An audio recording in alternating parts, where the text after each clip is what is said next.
Hello and welcome to the briefing from West of Berkshire's Safeguarding Adult Board on the Pauline SAR. My name is Fiona Bateman. I was the independent reviewer. Grateful for the privilege to work on the Pauline SAR.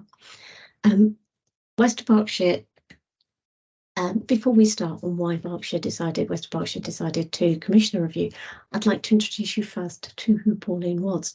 Pauline was an elderly lady who lived on her own. She had a number of conditions that impacted on her ability to manage her daily living activities, including Alzheimer's, cataracts and arthritis. But it's important to highlight that throughout the whole period of the review, she was very physically able, very active. She was described by practitioners who knew her very well, actually, that she as a well-liked character, somebody who was friendly, chatty, very cooperative, but also fiercely independent and proud of her ability to manage. She was resistant at times to support, particularly to social care interventions. She made daily contact sometimes with her GP, and whenever she felt she needed them, they were incredibly responsive to that. She also made it frequently and repeatedly clear to many of the professionals that were involved in her case and her care that she wanted to remain independent. For her, a woman who had found independence later in life, had bought her own home, and for whom that home was much more than just mere bricks. It was a sign for her of being able to regain and retain control over her life. It was incredibly important to her. Her neighbours and the community around her were also incredibly important and played a vital part in keeping her safe. Often as professionals, we can sometimes overlook the importance the community does play in the care of our citizens, but actually the whole purpose of social care sometimes, and certainly health, is to help people to be familiar with and in part of their community. It's one of the crucial things in Maslow's hierarchy of need, in recognition that actually feeling connected is something that makes us very human, and it's very specific to the human condition. So one of her neighbours in particular was incredibly proactive, acted as a key holder, emergency contact, would often go and tell Pauline not to forget she had a medical appointment, would check in on her on often a daily basis, and would pass messages if need be to professionals. So really proactive, really supportive. It was very clear that she didn't want to take on a formal role as a carer, and actually the practitioners involved in this case really respected that and were wise to do so. But over time, things that might have been features in her life throughout her life, as she became increasingly frail with age, those behaviours became something of a concern for both neighbours and also for professionals caring involved in her assessments.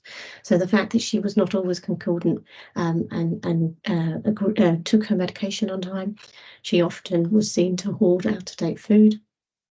These things people felt posed an increased risk to her health as her frailty developed. She died in November 2021, having fallen and fractured her neck.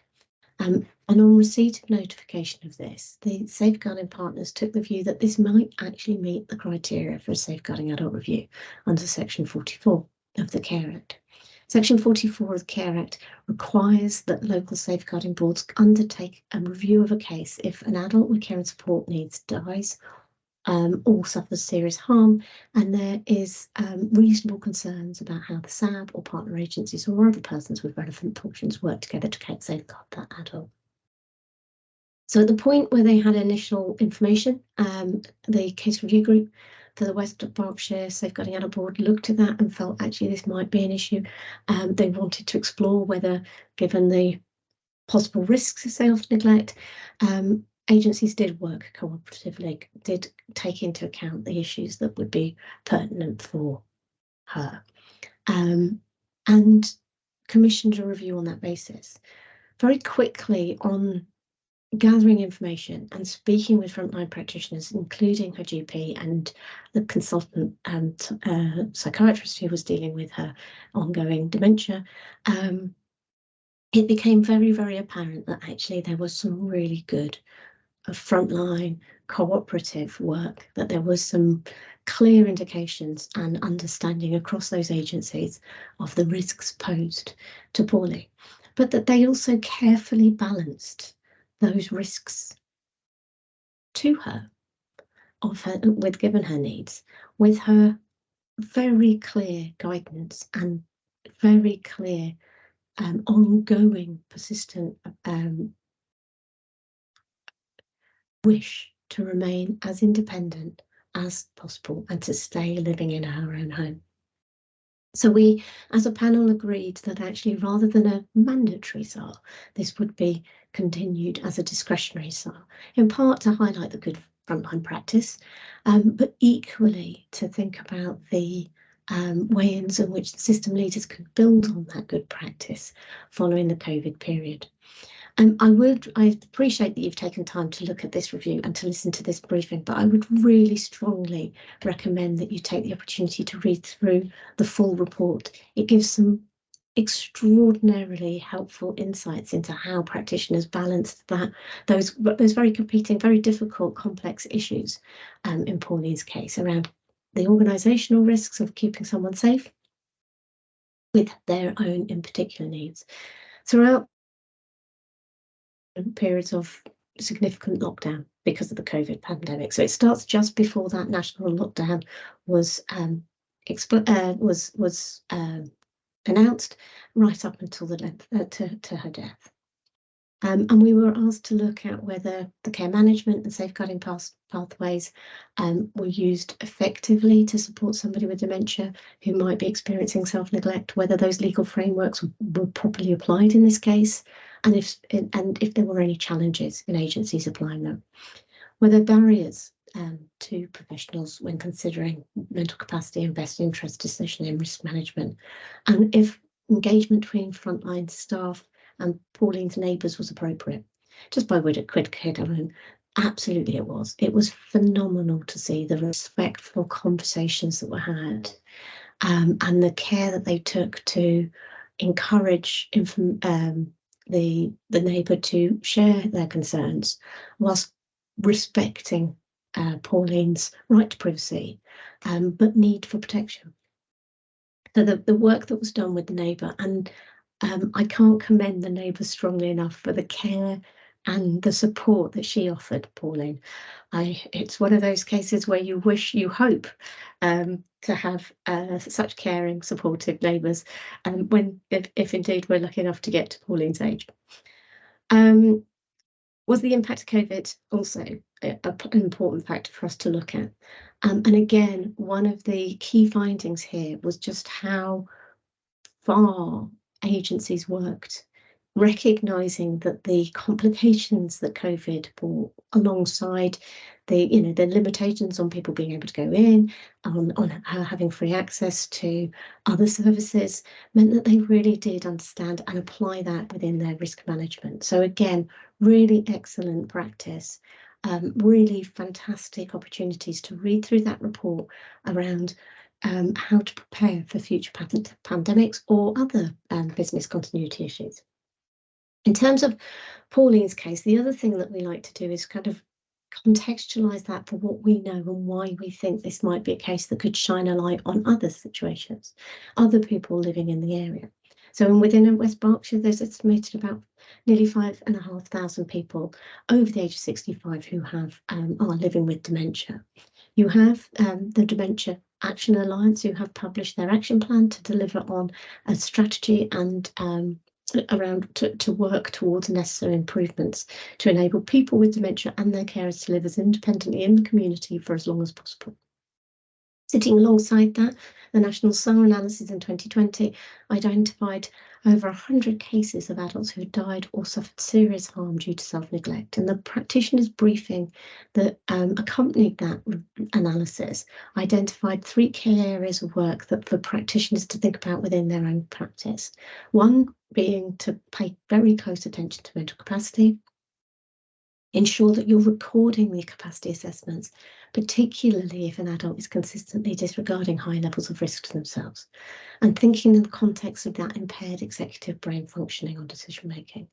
Ensure that comprehensive risk assessments are undertaken as part of your practice, and think about, actually, if we know that very frequently there's poor case coordination or poor information sharing, or there's workforce pressures, work through that and think about how you and your own practice can overcome some of those difficulties. Following on from that 2020 analysis, the National Chairs Network has set up a SAR repository.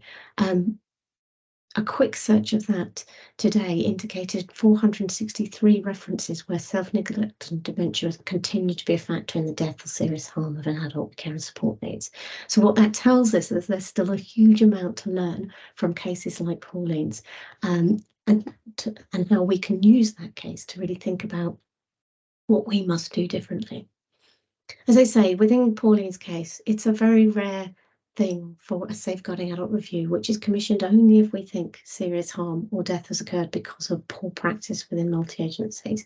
So it's a very rare thing indeed for us to be able to sit here and say that the practice really was strong. There was really good evidence of appropriate multi-agency referrals, of information sharing, of shared risk assessments in line with the duties both under the NHS Act and under the Care Act. Practitioners, most importantly, demonstrated persistent, compassionate concern.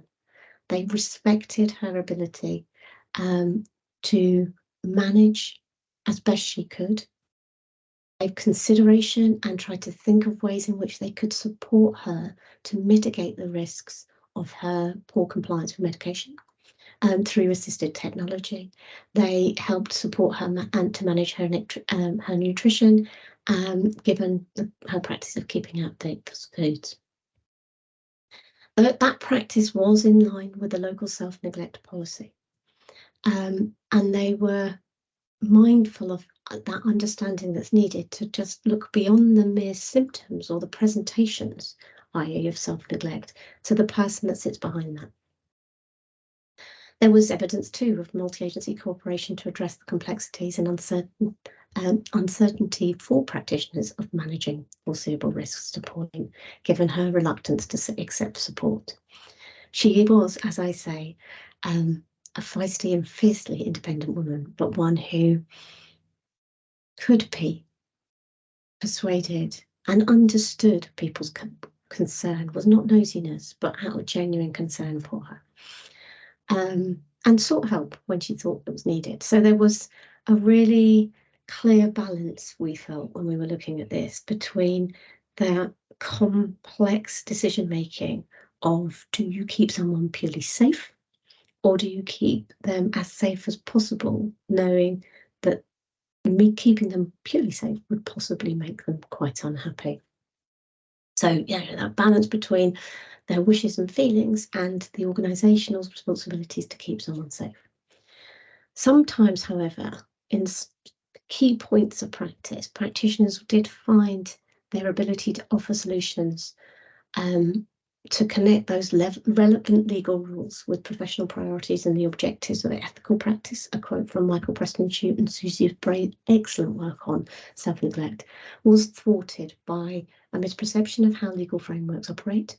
So there was a lot of confusion as to whether or not you would potentially, decision-making would be under the Mental Health Act or under the Mental Capacity Act, which would give practitioners powers to intervene, and which is the most appropriate legal framework to use. There were also cumbersome processes for multi-agency assessment and risk management, and a lack of shared understanding really about when Pauline's ability to keep herself safe might allow more invasive support.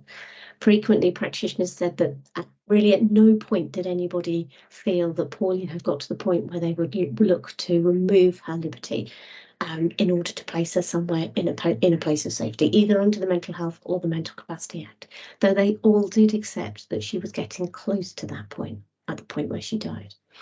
What was lacking, however, was a clear plan across all the agencies as how they would gather the evidence to justify the use of Mental Capacity Act powers or Mental Health Act powers. And what practitioners talked about was very often those things happen at a crisis point, meaning that somebody isn't able to move gradually towards a transition of having to have more intensive support. Instead, what happens is something big, something dramatic happens, and at that point they're removed from their home and taken to a place of safety, either in residential care or in hospital, or they are hospitalised because of a fall and then moved straight to residential care. This is perhaps much more impactful for somebody who is losing capacity, who is, because of a dementia type illness, will not necessarily know or understand what is happening, and that could have serious consequences for their well-being. So there is an expectation, I think, that through this review, work will be done to help practitioners plan that more effectively, make that transition more gradual, and therefore make it less harmful, and the adverse impact of that reduced as people grow older. The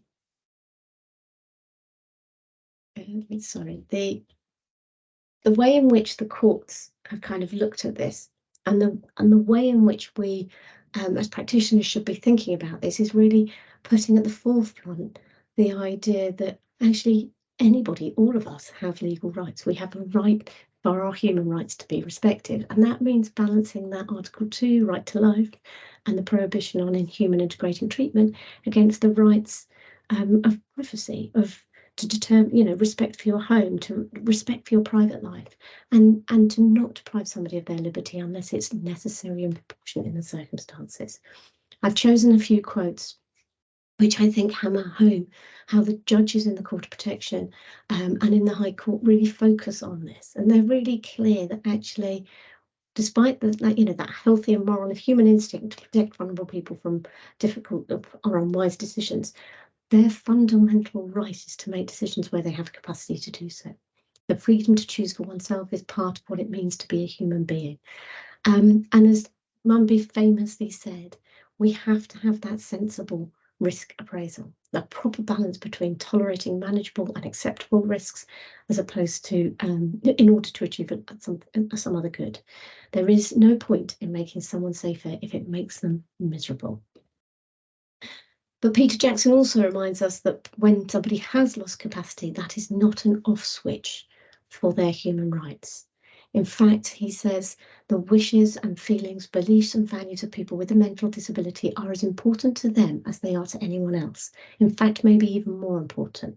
It would be therefore wrong in principle to apply an automatic discount of their point of view.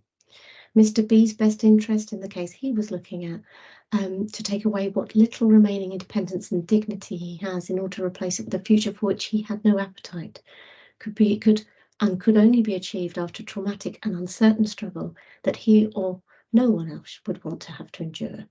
He reminds us there's a difference between fighting on somebody's behalf and just fighting them. And I think when we think about safeguarding, we really must keep that in the centre of our minds. The powers, the obligations that come with us safeguarding duties does not give us.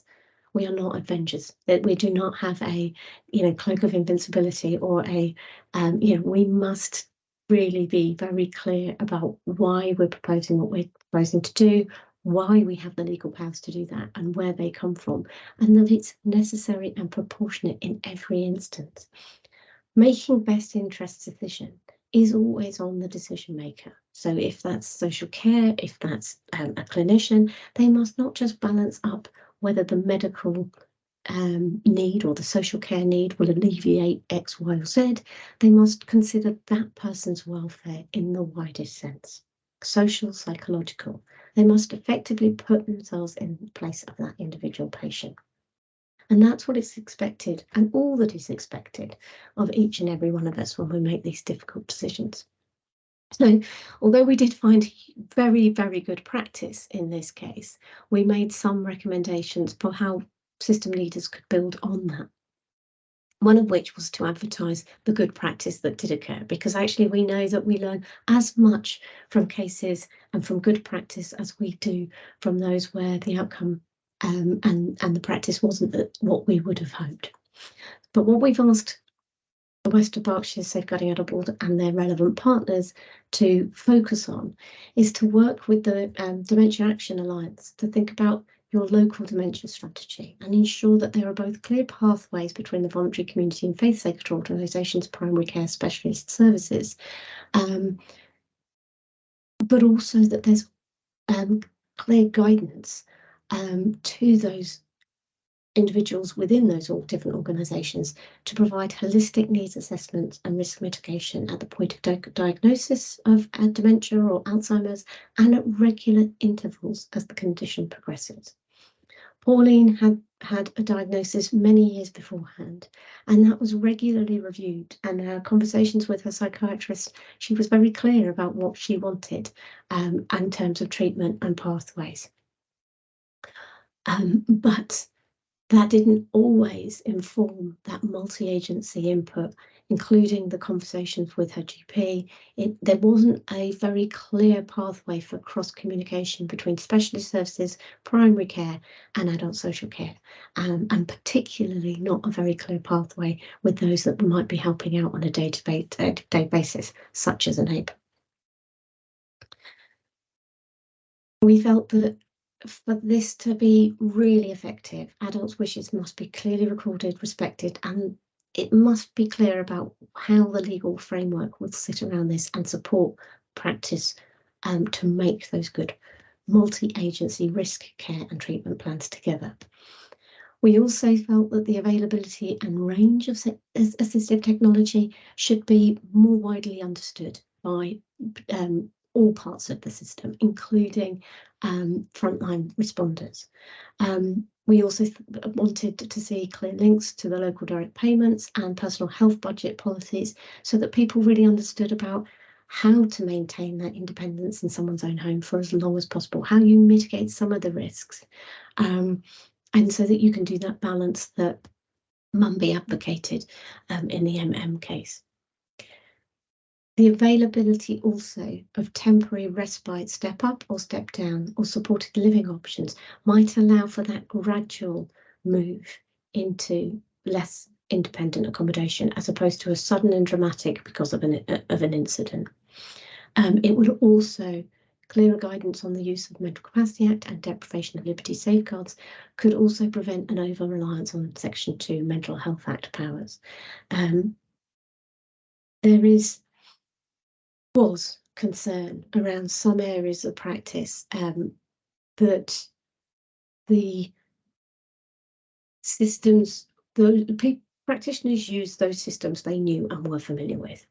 And so very frequently people felt that in situations like Pauline, where there was perhaps getting to a point where there might be conflict between what she wanted and what she needed to keep her safe, might mean the reliance on Mental Health Act powers. In fact, again, the Mental Capacity Act and potentially the deprivation of liberty allow for that more gradual approach, and will not necessarily need that hospitalisation for an assessment or to detain. And for that reason, it might be more proportionate and less invasive. There's also a need for access to local sources of information, advice and assistance to the adults who are living with dementia, their carers and wider people in the community, particularly in respect of how to appoint lasting powers of attorney or make advanced decision making. Had Pauline been able to be supported to do that, it then would have been very clear to people the path that she wanted.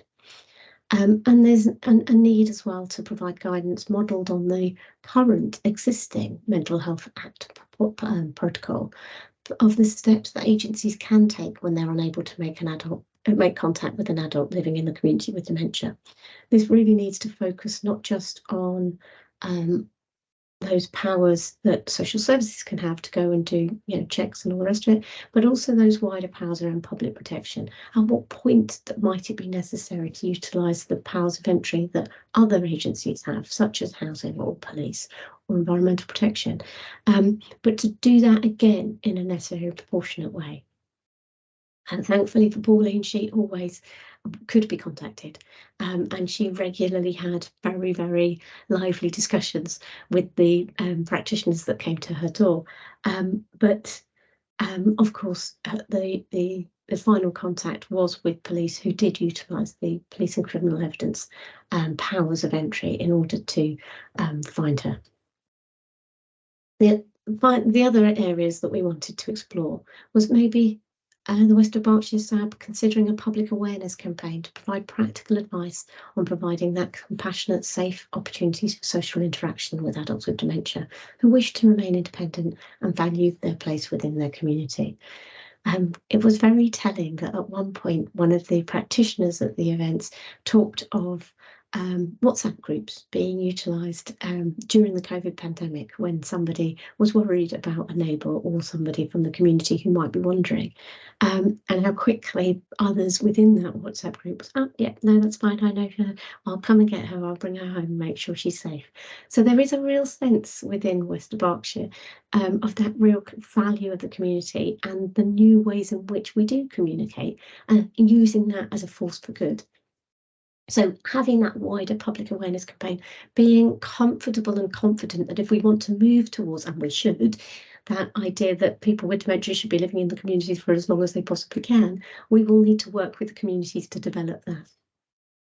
And to develop and to ease some of that kind of anxiety that practitioners might naturally feel, so that actually we give real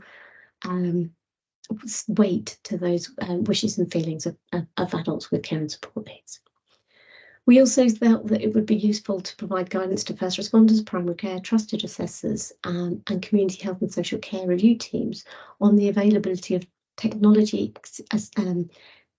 assisted care. So this is where there might be assisted technologies such as pendant alarms and things like that to help that gradual move towards, rather than a sudden jump. So the more tech that can go in, that can keep somebody safe at home for longer, the better. It provides that least restrictive approach, but it also makes it very clear that at some point you'll know that there might be a point where that person can't do it, even with the tech. And at that point, you want to have a shared understanding as to what the next steps, what the contingency plan is. We also asked the SAB to seek assurance from relevant partner agencies, particularly adult social care and all the NHS bodies in the area, that they have effective procedures to monitor compliance with duties to carry out and record capacity assessments, in part because although we saw some very good practice, practitioners were very clear that, yeah, there was some confusion between who does the capacity assessment in respect of taking medication, who does that in respect of nutrition, and as a consequence, there wasn't that consistency about actually at what point do we feel that she's not going to be able to manage this on her own without intervention, and what would be the next intervention. So that really clear kind of like, how do we monitor, how do we ensure compliance with recording the capacity assessments, with recording the risk management plans, should help mitigate that risk in future cases. And then finally, consideration should be given as to whether connected care systems could be adopted more widely across Reading Borough Council and other health partners to enable the greater information sharing between health, social care, so that key documents can be flagged, such as capacity assessments. I hope you found that really helpful. As I say, I'd really welcome everybody to the opportunity to read through the review so that you see firsthand the excellent practice that was available, and also the other opportunities there are for extending the and building on that work within your own practice, but also at systems level. As I say, it was a real privilege for me to be involved in the review, yeah, and to get to know in a very small way Pauline, who just seemed such a wonderful character. I will finish this now, but I'm wishing you all the best, and thank you very much for listening.